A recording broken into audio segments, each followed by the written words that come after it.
Hi guys, it's Irene's Braids and I am back with a new tutorial.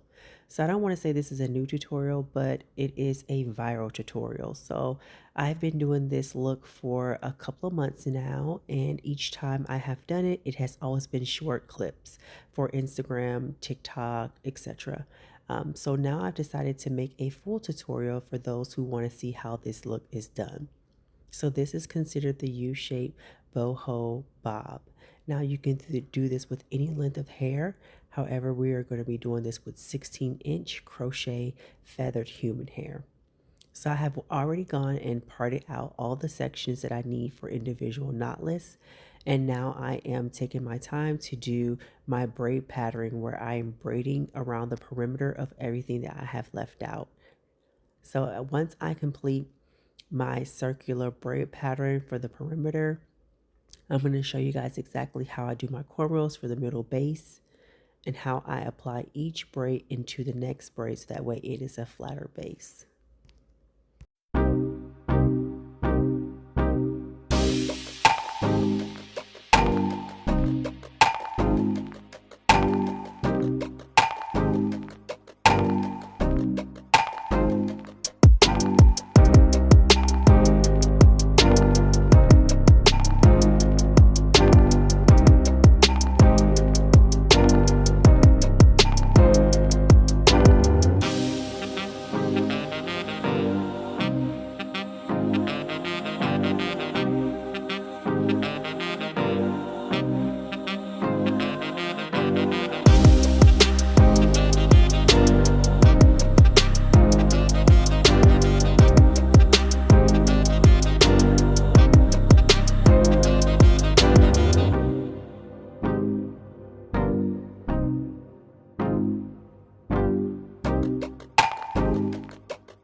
All right, you guys, so this is how the base looks for the middle. Everything is nice and flat, and I ended off with a rubber band at the end of the tail.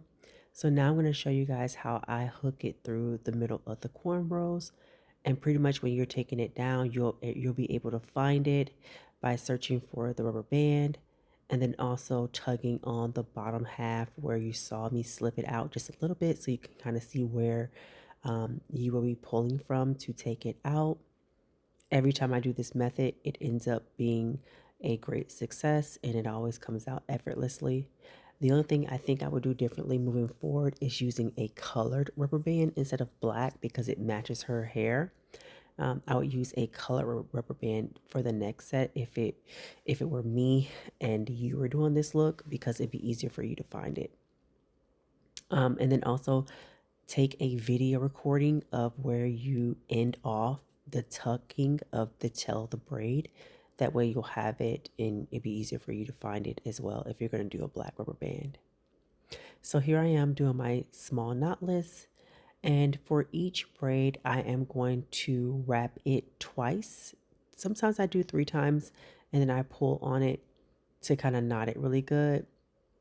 I didn't add the boho pieces throughout the braid for the bottom row. I only added the curl at the tip of the braid so that way it can just hang, and it just wasn't any need to add it throughout the bottom row. So usually on the bottom row and then on the sides of the ears, I don't add the boho singular pieces throughout the braid because I feel like it's not necessary. Um, so if you would like to add it, you're more than welcome to from your face and add those boho pieces of hair throughout the braid. However, I just didn't do it on my client because I felt like it was not needed. So as you can see me here braiding that piece in, I am attaching it by the thread to the base of the hair and the cornrow. That way that thread lays nice and flat. And then I'm ending it off with knotting the end. And then I'm tugging on that piece to make sure it is secure and it doesn't unravel. So pretty much I repeat the same method. The only difference is that after doing that first braid at the bottom where her ear is, all the other braids I am doing the boho look where I start a piece of the boho hair at the top where the root is. As you can see here, I'm making sure to place the thread nicely in between the braid. And then I'm going to braid that in securely. And I'm going to continue to add in more braiding hair between my index and thumb finger. And I'm going to continue to braid until I continue to add more boho pieces. And then for this one, I did about 2 to 3 pieces. And then I ended it off with a curl. And then I wrapped it, of course, to make sure that it was tucked away. And last but not least, we are going to finish out this look by parting out 4 rows at the top. This is only good if you're going to do a middle part look. If you want to be able to flip it and do a side part, I suggest you parting out 6 rows. However, that does mean that once you start this look, for your U-shaped parting that I did in the beginning of this video, you want to part it out a little bit wider so that way you can have more rows. I do not suggest that you turn in the amount that I have in this young lady's hair into 6 rows because then that would be very, very tiny braids. And I feel like the weight of the feathered crochet hair on a small piece of her natural hair will definitely break her hair. And I think that it will cause hair shedding, of course, later when she takes it out. So if you're going to do it, make sure that you part out enough hair when you do the U shape section in the beginning and make enough to do 6 rows and part out your rows to make sure they're consistent and they're 6 rows. So she wanted a middle part look, and this is what we are going to do for the middle part look. She does not plan to wear this as a side part, but that's just an FYI if you decide that you want to do a middle and side. Okay, so with that being said, let's continue watching.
All right, you guys, so this is some almond and avocado design essentials moisturizing lotion. You want to spray your client's hair with a water-based spray first. I just typically use water.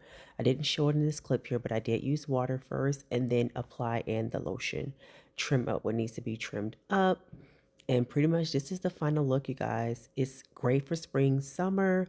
use a hot rag to go over your braids with, just to kind of, steam it. But other than that, this is the final look, you guys. If you found this tutorial helpful, go ahead and thumbs up this video, drop a comment in the comment section, and I'll see you guys in my next video. Bye, guys.